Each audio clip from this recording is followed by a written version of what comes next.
This week I gotta have a good comedian coming on the show. He's been on HBO, Def Jam, Fox, NBC, Netflix, Showtime, and also BET. He's a comedian, writer, and he also does some voiceover work. But he's been rocking the shows lately around town.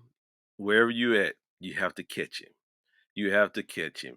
Welcome to the show this week, my man, Gerard Guillory. Say that. What's up, Hey Adrian? How you man, what's doing, brother? going on, man? Man, It's been a all minute. is It's been a good. minute. Yes, sir. Let's get started with you, man. You from Houston? I'm originally from Houston, Texas. Yes, sir. Moved Yeah. around a little bit, but at heart, a Houstonian for real, for real. You like Lisa Stansfield, huh? Moving around the world. I've been I'm around, my man. baby. Yeah, and it occurs to me that when you leave from where you are from, no matter where, remember, we all got to be from somewhere, and we don't have no Yeah. choice in the matter. You should have some level of pride about where you come from. But my thought is that when you leave from there, you take on all of the traits and characteristics to the next place. You know what I mean? And so then you get to appreciate home more when you if you love something, let it go and then come back to, you know what I mean, that part. So yeah. What made you get into comedy, man? What venture you off to that way, coming from To Houston? to be honest with you, I think it was moving around early and already was a social dude here in Houston. I left from Houston when I was a sophomore at Lamar High School. I was playing football. I was a part of a lot of groups, had great friends. And like I said, we were social. I was 14, 15 years old. So we were already chasing girls and spitting game and whatnot. So when I started moving around and having to be the new dude at different schools, because I actually went to three different high schools in three different states, becoming the new guy. And you know this again, that you got to leave from where you're from to understand that girls like the new dude, right? No matter where you came from or where you go, the mere fact, there's a level of mystery around the guy who showed up this Right, semester. right, right, right, But right. then I already knew from going to public school in Houston, we grew up in South Park, but we were always in Third Ward and had uncles in Fifth Ward and all that kind of stuff. So we knew I had seen some real activity. And I knew that the first way for me to be in trouble was to start responding to the girls without ingratiating myself with the dudes. You know what I mean? You don't want to start hollering at the girls first because the one I want is going to be the baddest one there, but she belongs to the nose tackle on the football team. We don't want those problems on the first day. Right, So I right. started, I became silly and funny in class and around the dudes everywhere I went. And so that's kind of where I found my funny bone. You know what I mean? When I was in college, I went to Morehouse. There's a very particular trip we took to Mardi Gras. And man, my guys were hilarious. They were the funniest dudes I knew, and they all had this extra confidence, and they just were so funny, man. And on that road trip, they talked about each other's mamas the whole way there and most of the way back. And then it occurred to one of them, my partner Kwame Wade. He said, "Man, we've been talking about each other's mama all this time, but nobody said anything to him." Point right at me. So for the Right. rest of the trip, they were on my head. But when we got out of the car back at campus, I was the victor. And that was the moment I said, "Ooh, this is probably going to be it." When you started doing comedy, man, when you was doing writing jokes, coming from Morehouse, and did you ever see yourself as one of the top notch comedians, or just say, "Hey, I'm gonna try to make a living out of it," or what was your game plan? Again, out of the gate, it was foreign. You see what I'm saying? You see a lot of people just dive into comedy, and I started in 1993, so we only had Def Comedy Jam, and that was the beginning of BET's Comic View. So it still seemed, you still had to go to California to tape those shows, or New York or something like that. So I didn't necessarily have. I don't know that I saw, being in it for this. Like I don't know. Like I said, it was a weird thing, and then also it was a very rough and rugged environment that we started in. So whatever dreams I had were deleted after the first night. Boy, it was not sweet by any stretch. Yeah, I saw your set, man. It was real good, man.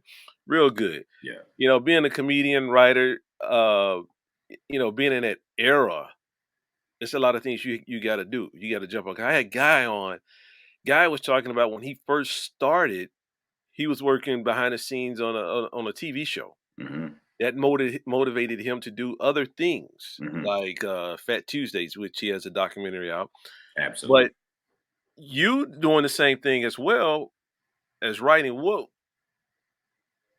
How's that writing going, man? Because you doing writing for comedy, or you doing screenplay writing, or All across the board. I haven't done a whole lot of like scripts on my own scripts, even though I have definitely written some scripts.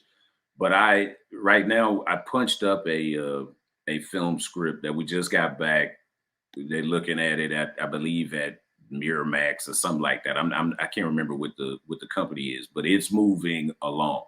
So I'll punch up scripts. I punched up scripts with Cat Williams and some films that you've seen before, TV shows that you've seen before, and then I'm writing I have a philosophy of humor, which is not about comedy, but it's more about life. And of course, it's humorous, but it's dead serious. I do a thing on social media that is actually moving the needle a little bit. It's a thing called Let's Not Judge, which is a video commentary, but it's unlike a lot of other comics who just kind of him and haw their way through off the top of the head, natural stream of thought. But mine is well thought out and written out, and is I'm kind of a pun master, play on words, idioms, and so forth that go along with what you're looking at. So I write across the board.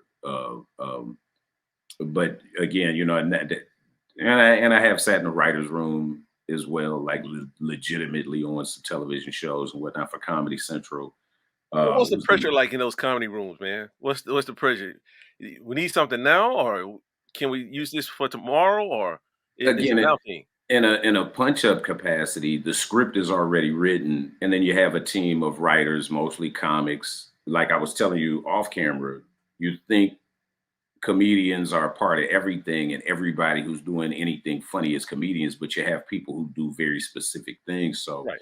you do have punch up writers and that kind of thing. So the script would already be written, and then this room full of writers would be sitting there, and we'd go through every line page by page as a group where it's up on the wall and everybody can see it. And then you pitch your ideas, or if we all agree that it's good like it is, we move to the next page. But I'm self-proclaimed wordsmith. So I could on every line, after about 3 pages, people looking at me like, "Hey, dude, the writer, the guy who wrote this, is sitting in here, and he's becoming uncomfortable because every other word you got something to throw in there. So you got to temper it a little bit and whatnot, but just to make it as funny as possible, And I want it to be smart. I want anything with my name on it to be smart and funny. You know what I mean? And talking about the person who wrote it, if y'all keep criticizing that person, you're not welcome back, or Now, again, remember his check doesn't change, and that's a healthy, healthy, healthy check. His name is still on the script as most writers, by the time it makes it, like you ever see a movie that is based off of a book, most of the time that book and the movie is not the same. And the book right? writer is angry, but he's angry over there where you withdraw lots of cash. You know what I mean? You just go back to write. Your job is to write books. You just write books and don't be worried about how it came out on screen. Your Man, job was to write a script. Remember, it's all kind of changes between, and I'll tell you that because also something I've been doing for 15, 18 years is doing audience warm up. So when you I was watch a gonna touch live, on that. I was gonna touch on that. okay, all right, then I'll No, no, spare no. Go that. ahead. Go ahead. Go ahead. Go ahead. You Yeah, but when you warm up an audience, and so audience warm up means I would come out for maybe an hour before the show, get the audience as hype as possible, and then every single time there's a break, whether they finish the scene, if the actors make a mistake, if the lighting is bad, if something wardrobe is wrong, right. right? It could be a million things go on to make the director yell stop, cut. And as soon as he yells cut, I run out. But some of those cuts are that while you're filming the show, the writers are still writing. So they may finish a scene and then have to redo it with the updated version of the scene. So they change even while they taping. They still adding to the dialogue and whatnot. So it's really it never ends until they find the final cut because Yeah. they may redo a scene, you know. Yeah, yeah, they made the redo scene and come back and didn't look like what it's supposed to be, but we're That gonna go with thing that one. pickups, yeah, we got Yeah. pickups. Also, warm-up comedian also works out for like a late night talk shows too. You know, the person who warm up the show, like Arsenio, Jay Leno, they come out and do something like that. Monique, Monique. I was the warm up guy on the first season of Monique show when she won the Oscar and fell out with Lee Daniels and all of them. I was standing right there the whole time. Yep. Was she bitching then? You know, I've made it all of these years without speaking on any of that, and they finally got their stuff back together. So I I saw that. will, I saw that. yeah, I'll refrain from going in, but I will say that I only worked on the Monique show for the season number one. They did a second season, and I'm not sure if they made it all the way through the season or if it ended prior to, but I had to get the hell up out of there. I can't remember. Yeah, don't worry. Yeah. They did do a season two, but I'm not sure if it I don't complete. know if they finished it or, they finished it, just didn't wanna do season 3. I can't It was yeah, I one of the two. yeah, I can't It did end abruptly. yeah, yeah, But I so was glad again. You know, it was a super good man. It was a beautiful time working on that show. let's go let's go Highs and lows. let's go back, man, because you know, a lot of people this is basically, like an encouragement show. Hmm. Some people may be walking in your same footsteps that you did. They Hmm. just don't know how to get to overcome writing, or what should I do about writing? What should I do about the comedian? What should I do, like comedian, but comedy? What should I do about, voiceover, you know, doing voiceover work? Hmm. How can I get from one step to the next one? I would say the same thing I would tell stand-up comics, which is the space that I'm most proficient and you know I know the most about, but it is a great template. You know, you would tell most comedians, a young comedian, to get as much stage time as possible.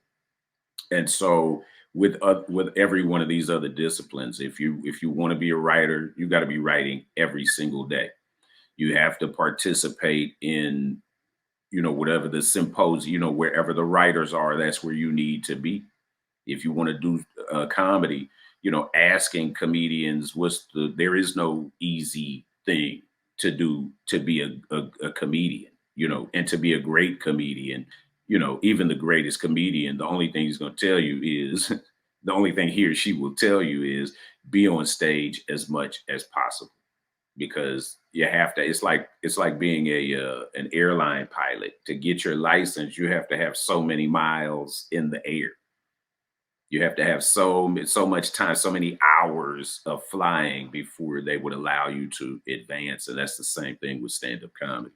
Even if you are a prodigy, even if the first time you stand on stage you get a standing ovation, you still need 1,000 shows so that you understand what to do with your hand that doesn't have the mic in it. What have You you know, learned during the comedy, about the lighting, the audience, the oh man, atmosphere? uh, that you can never tell a good audience until the show is over with. You're not going to be able to dictate that it's going to be a great show based on the fact that it's sold out.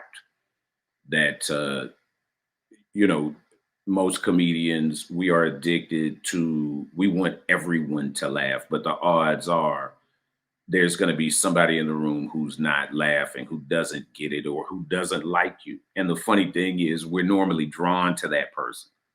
If the room holds 300 people and 299 are laughing, most comics are still focused on that one.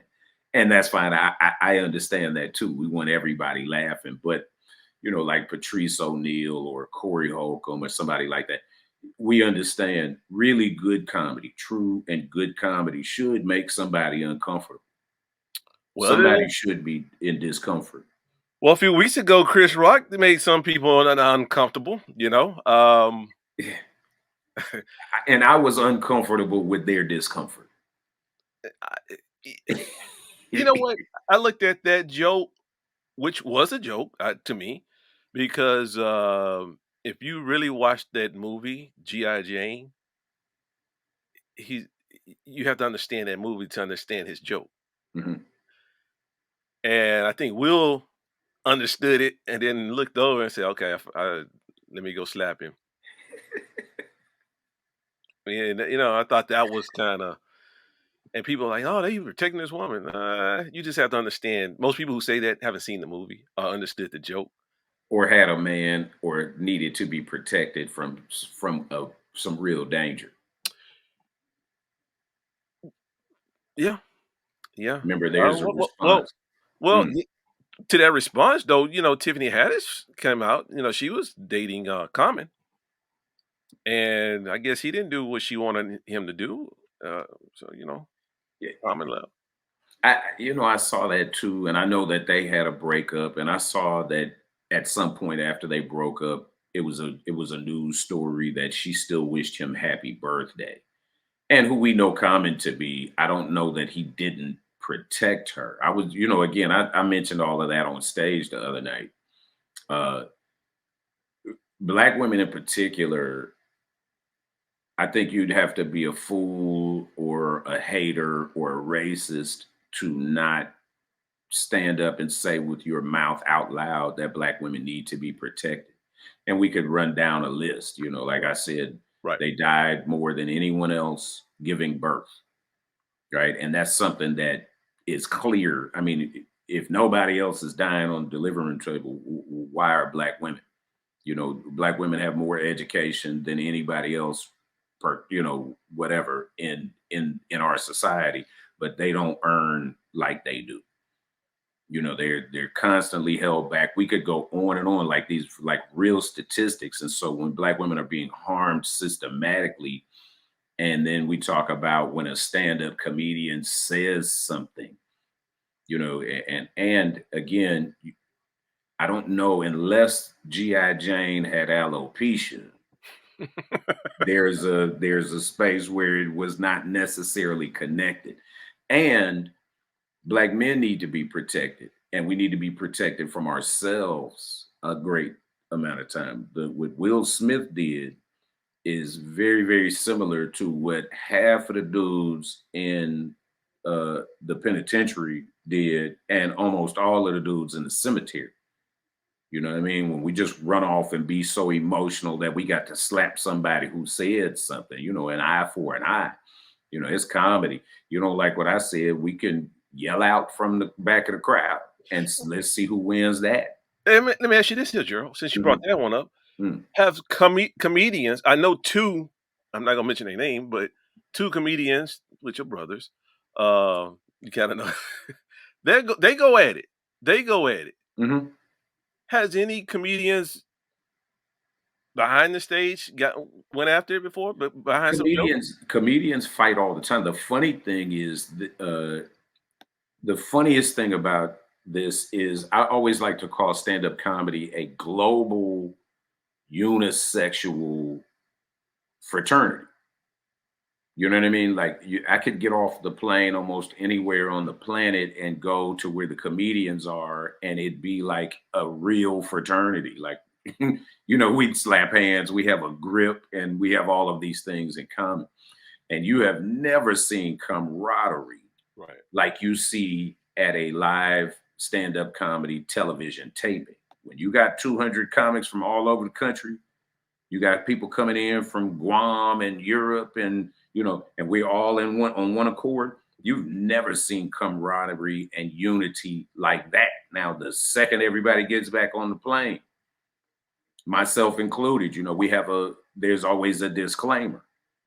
Like, yeah, man, he's funny, man, but we don't all necessarily get along. Stand-up comics are some of every single thing. Remember, we don't go to school to be this. So you have attorneys and judges and doctors and policemen, you have crackheads, you have ex-cons, you have construction school teachers. I mean, stand-up comedians are the gamut of America. You have people who were like myself who started off at 21 as soon as we could get in the club. You got like Aries Spears, Nick Cannon, and Eddie Murphy who started off when they were 14, Dave Chappelle. And you got guys like Rodney Dangerfield and Robin Harris and many other guys who started way later at 40 and 50 years old. So we're some of everybody. Right. You got mothers and sisters. Like I said, we're across the board. So no, we don't always get along. We just do the same thing. So yeah, you got to think about guys who tell jokes the same. When we travel, we perform in the same venues, we stay in the same hotels, and a lot of times those girls who hang around the comics are the same. You got a lot of reasons for comics to be beefing, you know. Fighting, never. Beefing, for certain. It just happens. Casualty that comes with the comes with the territory. Most of the things most people do, or who tries to be a writer or be a comedian, writing jokes. Mhm. They having a tough time writing jokes. They can't get over the hump doing this. How can I be successful telling a good one-liner to make people laugh? Or how can I be a storyteller? Some people don't know how to tell stories. You know, you have a whole bunch of people can't tell stories, but it still don't add up. Like, how can he be funny? He can't tell stories. So, Mhm. how can you help someone or tell someone to change their ways or continue to work at it? You know, like you say, you have to be on stage a lot of times. Yeah, you have to Overcome do it. it. You have to do it. Now, I just mentioned this a lot. This is something I think is significant. Like I said, I started as soon as I was eligible. I was still in school. I was still attending classes at Morehouse when I started my comedy career. So I was 21 years old. Then you have guys, like I said, who are 40 and 50 when they begin. The What we both have in common is when we start doing comedy is that we have to learn who we are as comedians, who you gonna be, right? So that's one thing. But when you're 21, when you're in your early 20s and young adulthood, what you're also doing is trying to find out who you are as an individual. And that becomes, that's two different things that have to be managed at the same time. And remember, one will help you define the other. As soon as you understand who you are as a person, then that's going to help you determine who you're going to be as a stand-up comedian. And so if you're going to do one-liners or, I think it's best to try them all. You know what I do, you see, I'm somewhat of a storyteller.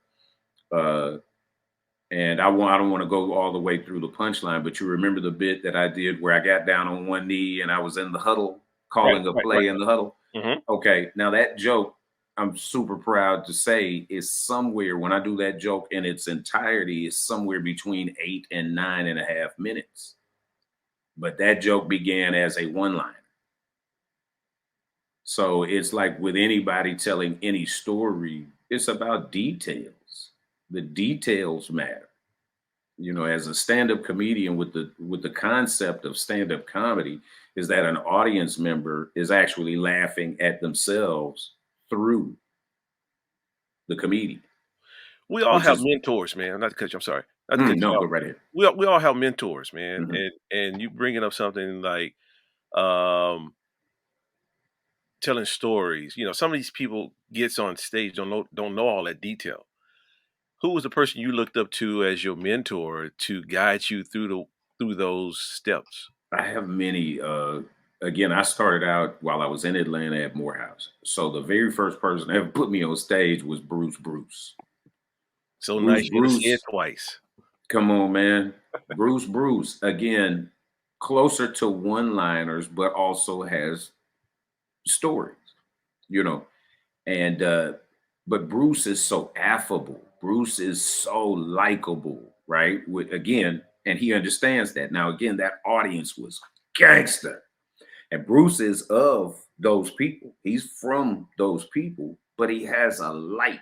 You know, I've been in a soul food restaurant with my mother when Bruce came in, and I saw everyone's disposition brighten before I turned around and saw that it was Bruce. So when Bruce walked in a room, he lighted up Okay. just with his disposition, the way he walks and smiles and, hey, baby, what's happening, first cousin? You know, Bruce is just affable. So that attached to the way he would tell a story. The second person who raised me in comedy would be Earthquake, right? I spent almost more time with Earthquake than, you know, under his tutelage, just watching Earthquake every single night. And Earthquake does not have that Bruce has, right? Earthquake, if you were to see Earthquake at the store or something, you'd be like, man, why is dude so angry? Now, I don't say that to smite him at all. That is a testament to how absolutely funny he is. And so, same thing with these mad details. When you tell a story, and I've seen Earthquake create them out of thin air, where you would just lean up on the back of the stage and say, start telling this thing. And when the funny piece came, he'd say it over and the crowd would laugh more. And he'd say the same thing over and the crowd would laugh more. And then on the next time when he'd say it, it'd be another drop of gem in there. And then another drop of gem. And then 2 weeks later, that thing would be jam packed. It would be the first thing he said with all of these little sticks of dynamite inside of it. And there we go. We're just talking about detailing. And I'll give you an example. If I were to tell a joke about a 7-Eleven, if I had a joke about a 7-Eleven, but I was performing in a city where they did not have 7-Elevens, well, you know, like I know, a convenience store is a convenience store, right? When Right. you walk in a convenience store, that first aisle has funnels and oil and gas cans and stuff on it. Might be the magazine rack. And if you go all the way down that aisle, remember there's an ATM right next to a door. You'd be like, I ain't using that ATM. What's going on in that room back there? On that back aisle, that's all the cooler with the beer and the wine and whatnot. And the Right. other coolers have sodas and fruit punch and whatnot. But the aisle next to the first aisle, that's got candy and chips. The next aisle over from that has the expensive snacks, beef jerky and the nuts, right? The healthy snacks on. Then the next one might have pens and paper. But do you see what I'm saying? The inside of convenience stores, and all I just did was detail the inside of convenience store. So Now remember, it didn't have to be 7-Eleven. It could be a convenience store. it can, because here's the thing: you don't know the story I'm gonna tell you, but you understand the setting of it.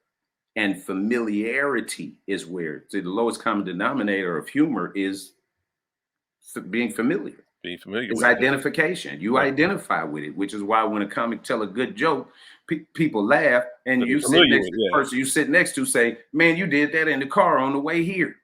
Right, Man, right. he do this all the time." You Yeah, they can relate identify to with it. Yeah, they can it. relate Yeah. to it. It's the details that matter. You got to have details in the store. Otherwise, in the story, otherwise 12 billion comics could tell this joke and it not be yours. The details belong to you. You know, if it's in the airport, I got to tell you about that big old public bathroom, or the way the benches sit, right? Remember when you're in the airport, you say, I'm sitting in this seat, but it's a seat behind my Right. seat and that person's facing the other way.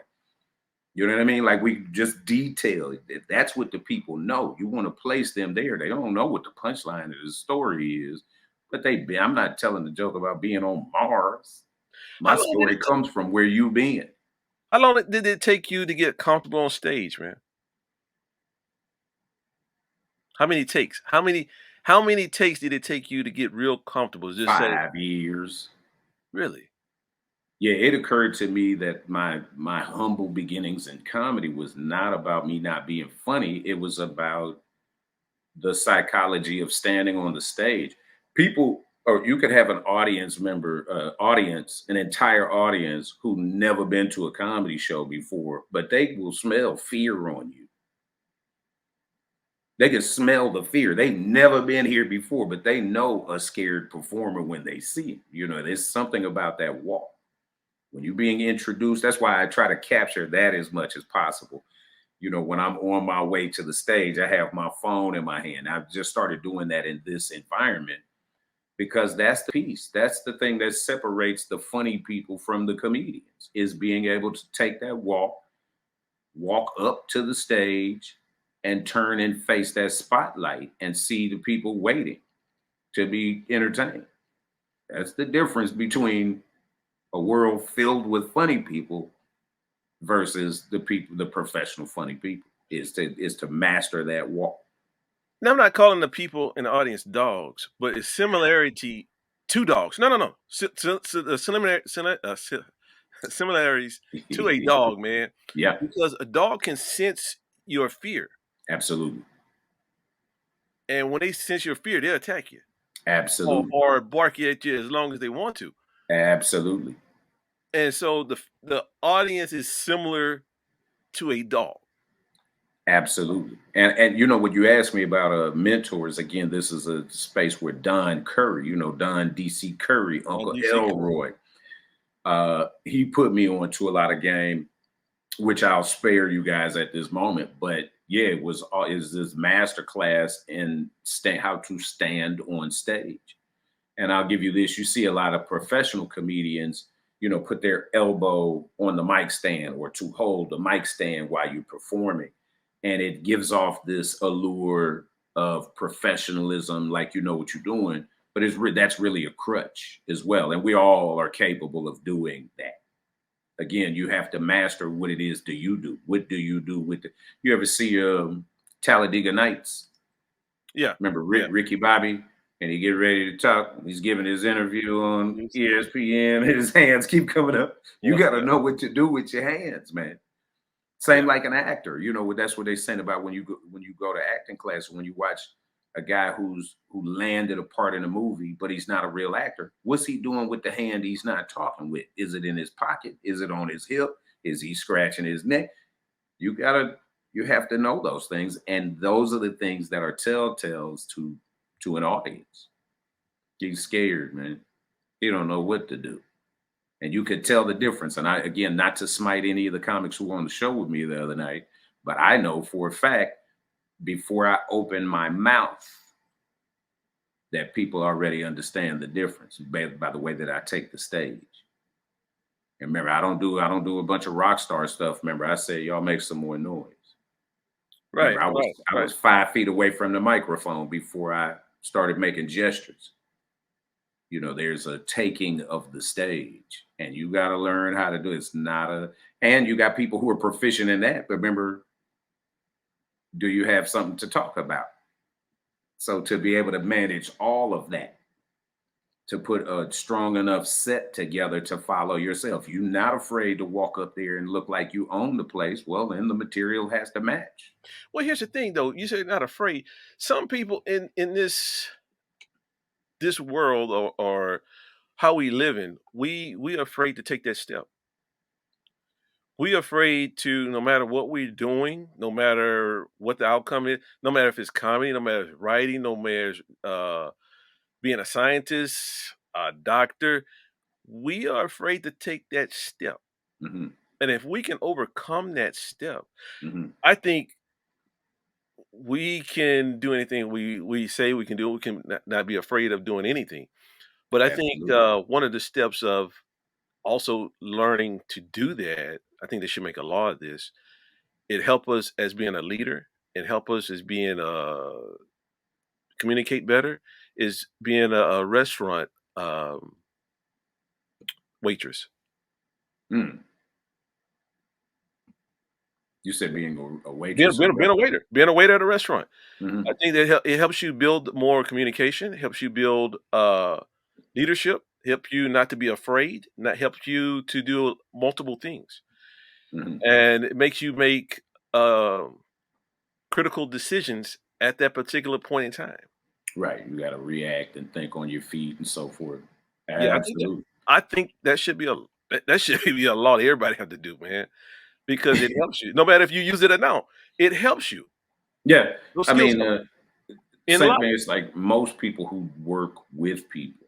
If you've ever heard about people taking comedy classes, right? Like most comics will tell you, like I said at the beginning of this interview, that we don't really, you know, take comedy classes like that. But I've been around comedy classes, and I know some people who've taken comedy classes, and I was shocked to find out they were not interested in being comedians. They were interested in using an element of this for what it is that they do professionally, Really? right? So yeah, this being able to use, because there's a great many uses. If you have to give a presentation at your job, most people will start off with a joke, and it's not about being funny, but it's about being able to have the nerve enough to stand up and speak before people, and to be loose about it, and so forth and so on. The other thing you said is people are afraid to take the step, but and listen, I'm as human as the next person.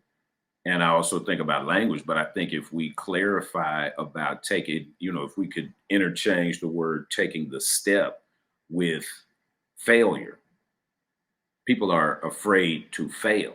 True that. And that, which is why they said nothing beats a failure, but a try. All you got to do is make the attempt, and you've already outdone. You better. It's like having, remember, having bad credit is better than having no credit. Remember, you go down to a car dealer with no credit, they're going to send you on your way. If you got bad credit, they'll figure out a way to work with you. You think having none is better. No, it's the other way around. And it's the same with, okay, if I look at something I'm fearful of and still take it on head on, even if it beats me, I was not afraid to fail. And there's victory inside of that. Yeah. Yeah. Yeah. And then also the other thing about comedy is it's not for everybody. Everybody's not supposed, and that's the funny thing, to have dedicated my whole adulthood to, and to be uh, to understand it as a skill and a craft, like every other skill and craft. And stand-up comedy, most real comedians will tell you that it is commanding and demanding of your respect. You will respect it. And we have a sample of somebody recently who didn't understand that and had to learn in a very public fashion. No, you're gonna respect stand-up comedy. All You right, don't Gerard. just get, I'm sorry. Wait. Yeah, you don't just get to come in, because remember, like I said, there are more funny people on the planet than there are professional comedians. And the difference is about taking that walk. Okay. And if you're going to take this walk, you will respect it. It will make sure that you do. You've been in the game for over 20 years. Well over, yes. All right.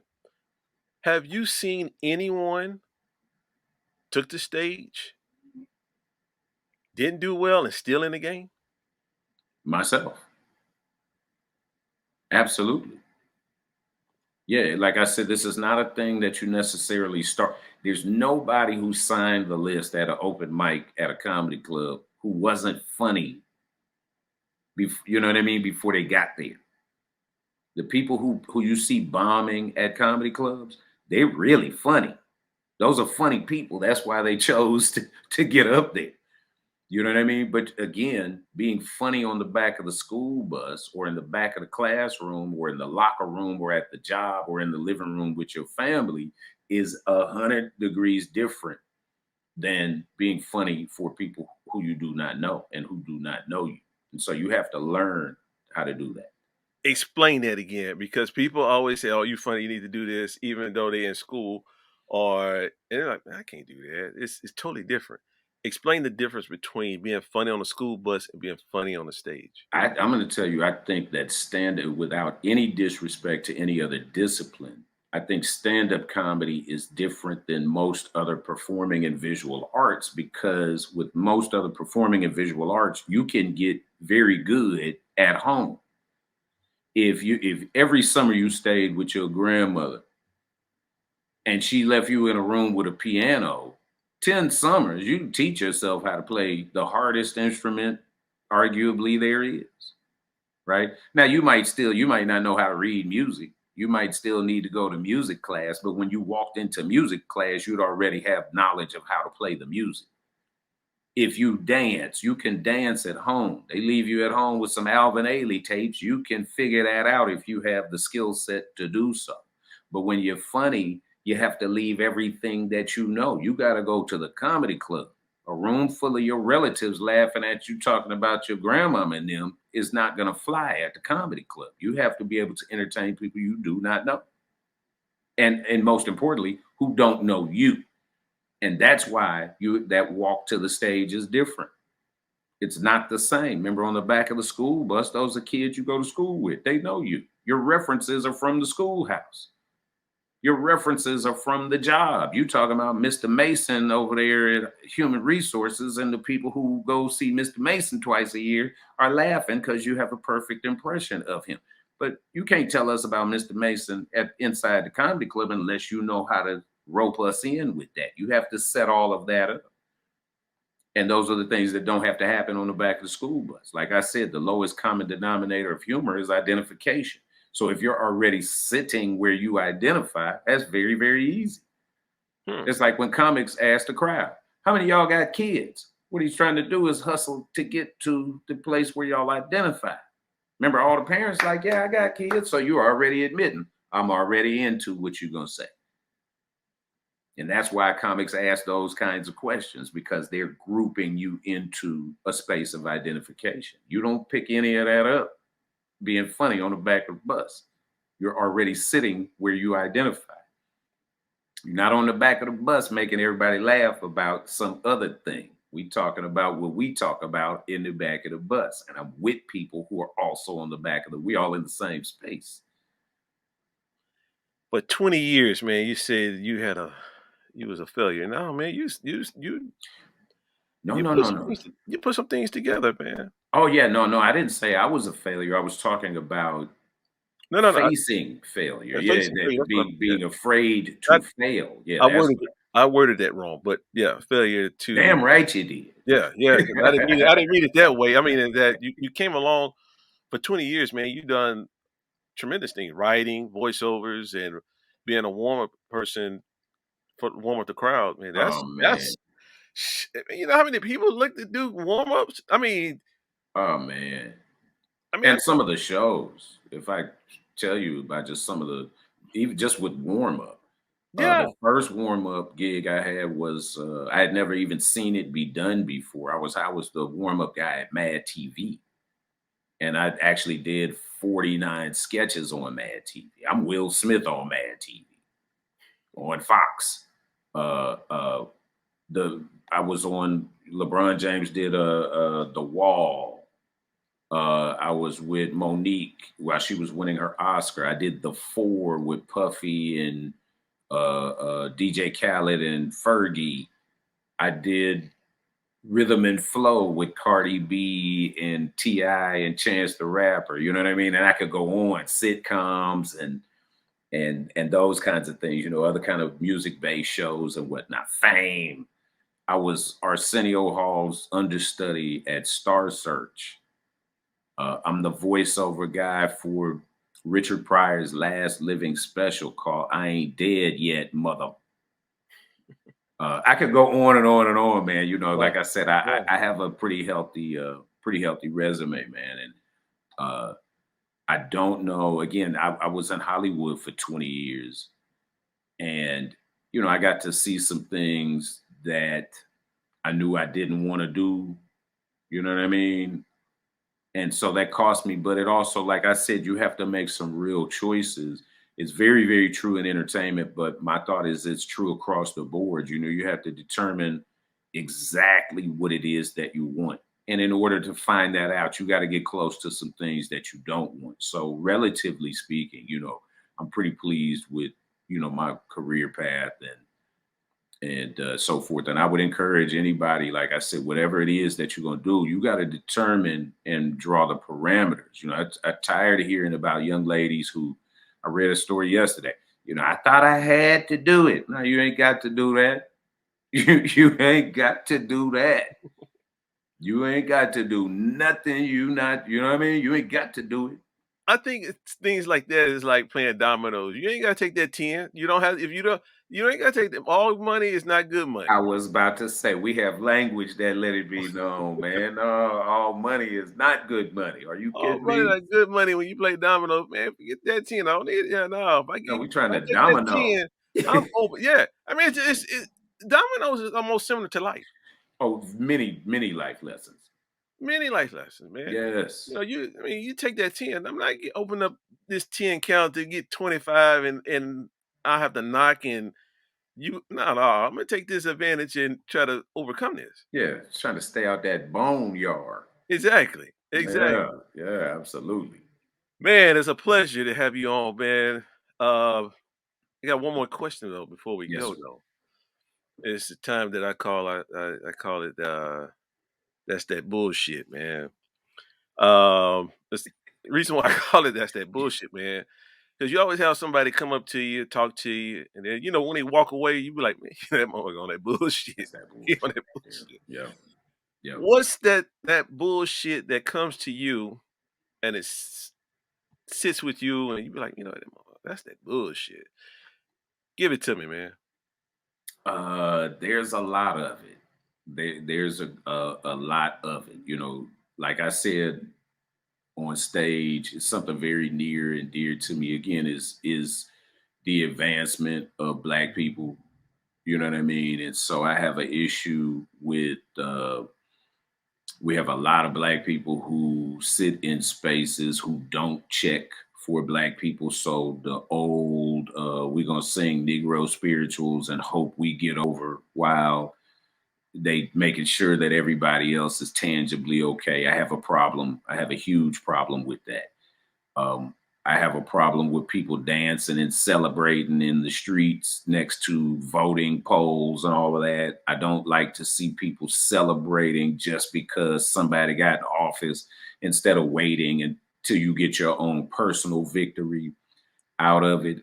I don't like when people come and find out I'm a comedian and ask me if I want to hear a joke. No, no, I don't want to hear a joke. I do not want to hear somebody tell me a joke. If it's natural, we laugh all day long. We can have conversation all day long. But man, when you tell me you find out I'm a comedian and you want to tell me a joke, bruh, save that one. That's that bullshit. That's on real shit there. Yes, That's on sir. real shit. Man, Gerard, man, it's a pleasure, my man. He's been on HBO Def Comedy Jam, Fox, NBC, Netflix, Showtime, comedian, writer, and a voice over artist. That's right. Man, it's a pleasure, my man. Got to do it again. And for those who trying to be a comedian, and for those who are trying to be a writer, screenwriter, screenplay, hey, he gave you the steps. He gave you the steps. Just keep moving. Keep Keep moving. moving. You Push can do it. past the fear. Yeah, you gotta get over that hump. You gotta get over that hump. He gave you the tools. Let's just move forward, which you can do. You can get over it. You can do it. Become the next comedian. Be the next writer. Never know how far you can go. That part right there. You know how far you can't if you don't, though. Yeah, because you're still sitting there. That part right there. Yeah, you're still sitting there. And I always give this example, and because I seen it on TV. Well, not I saw it on TV, but it made me think when I saw TD Jakes get up in church, and he said, "Man, this is your year." Everybody in the church house raised their hand, and I sat there and thought about it. Probably three-fourths of that church understood what he was talking about, Hmm. and the other ones coming back in the same result, raise their hand up again next year, say, "I received that," and Hmm. have not done nothing within that year, Yeah. still sitting there. Yeah. Yeah. You got to move. Remember this, it's faith without works. It's dead. We talk about these slogans. You can't just profess them with your mouth and don't move your feet. You got to move your body after we expect God to do for us. So whatever it is, however you expect it to happen, you're gonna have to move on the backside of that. That's what you got to do. You can follow Mr. Gerard on the Instagram. There's his Instagram following. Catch him there and follow him. If you haven't seen his show, you have something coming up? Now, you know what? I just cleaned that slate over here right now. I'm doing plumbing and all kind of stuff. I came back to Houston to take care of my pops, man. So I did was at the House of Blues that night. I did the House of Blues, and then we did the Speakeasy over the weekend. We got some dates coming up. Look for it on the IG. But outside of that, make sure to follow the IG. I just dropped a new Let's Not Judge. Like I said, that's my video commentary is like that. And but yeah, I'll be announcing some dates here soon. And that's the way it is. That's right. Huh. We Huh. gotta go. We gotta go. Thank you, Mr. Gerard. You As I say already at the end know of the show, man, whenever you feel yourself at the end of a rope, tie a knot and hold on tight. And that remember the part. bottom line, ain't nobody bad like you. Till next time, it's a wrap.